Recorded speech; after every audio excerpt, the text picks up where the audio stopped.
Analysis machine. Are we online? We are on the way. Then let's go ahead and get this review started.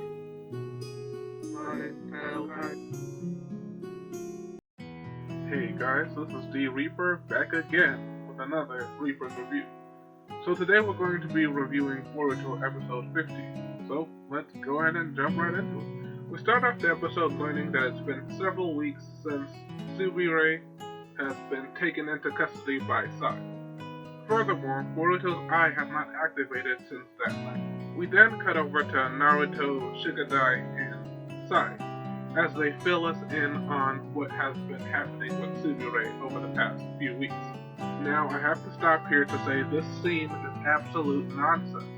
Sai is essentially explaining the process of her confession, her mental stability, her classification as a non-threat, and her future placement in or outside of the village. The problem is he's explaining this to Naruto, the head of the village, and Shikamaru, the smartest and most aware person in the village. The incident with Niue happened a minimum of 3 weeks ago. So, you're telling me that in an event that involved treason and a major attack against the village, both the heart and the brains of the village were left out of the loop? I mean, seriously, what could be going on that's more urgent than this right now? There was a large-scale attack that came from inside the village. So even with sleepless nights and 2,000 shadow clones running around, this was just pushed to the bottom of Naruto's priority list? Well, what about smart boy Shikamaru? For him to be completely nonchalant about a major attack that got past the village's defenses is so very uncharacteristic. This should be a conversation being had between Sai and 2 of his subordinates, not the Hokage and the Hokage's right-hand man. Man, the Boruto writers are really bad at this, aren't they? Back at the academy, the students are continuing their team exercises, this time splitting up into different teams. When the class rep's absence is brought to attention, people start discussing what might be her fate. And we learn not everybody knows the full story about what happened the night of the attack. Shino Sensei is also concerned about how things will turn out for Sumire. As her homeroom teacher, he feels particularly responsible. Though it seems that in most cases the attitude in general is to pretend the whole thing never happened, the crew is left to wait on an official statement. This, of course, isn't going to fly with Boruto, who tries to strong-arm Naruto into doing exactly what he wants.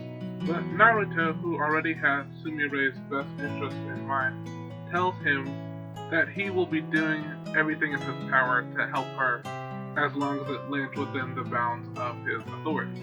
However, as his position dictates, he cannot do anything that would put the village in danger. As usual, when Boruto doesn't get his way, he attempts to instigate a fight. But Naruto is going to take the smart road and walk away. Man, this kid is so annoying. Heading back to the academy, the students apply their new team formation strategies in a practical exercise. I wish I could say this is interesting, but it's really not. In the middle of the training, Shino Sensei runs off without much warning, and returns a few minutes later with Sumire. There's an extended moment where it looks like she's about to apologize for everything that she's done, but you can already tell from the attitude people have been giving this whole episode that nobody really wants to hold her accountable for what she did.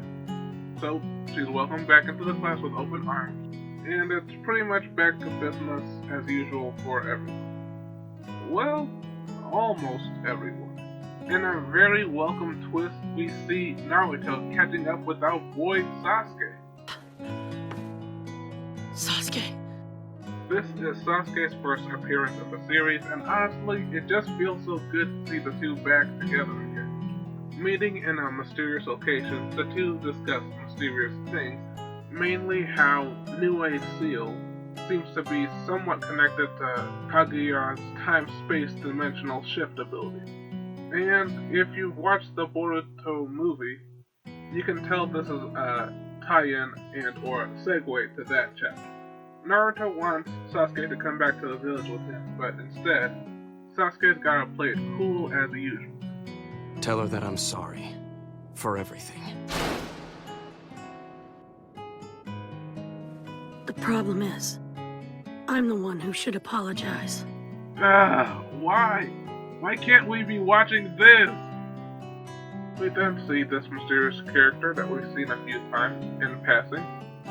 We still don't really have an explanation about who this person is, though we do know that he has a connection with Boruto, and judging by his appearance, he's an Otsutsuki.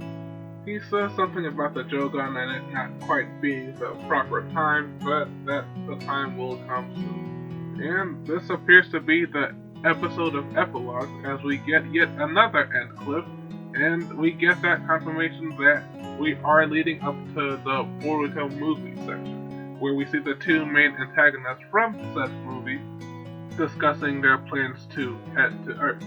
How much preparation do you really need when you can step through the portal? Well, anyway, that's gonna take us to the end of the episode. So, what's Reaper's verdict? Analysis machine. Call Ryuji, please. Don't come back! This episode is boring, with a capital B. Honestly, they could have concluded this whole thing in 5 minutes or less, but they decided to pad the runtime with the pretty useless team building exercises, which I repeat, were not fun to watch. The conclusion that Sumire would not be leaving the village was extremely obvious from the get-go, and I have no idea why they decided to take an entire episode to draw it out. Furthermore, the fact that every single person in the Hidden Leaf village seems to be sympathetic towards Sumire and completely dismissive on how she's been terrorizing the village for months and attempted to blow the village to Kingdom Come is so far from the boundaries of realistic that you probably need a roadmap to find your way back. Honestly, it's like these writers are terrified of any form of moral dilemma or constructive social conflict. Won't be expecting any believable character growth then. The highlight of the entire episode was of course the 1 minute and 30 seconds that Naruto and Sasuke were on screen. But as joyous as that was, I was already long asleep by that point. The analysis machine had to wake me up 3 separate times in order to get through this episode. Yeah, it was that bad. And on top of that, whenever we get to see Naruto and Sasuke doing something interesting, it always begs the question, why couldn't we just have an anime based on grown Naruto and Sasuke? Well, a Reaper can dream, I suppose. But for now, I think it's about time to bring this review to a close. My name is D Reaper, and I'm a YouTuber for fun. Today's challenge, read a book. Good luck, and I'll see you guys in the next.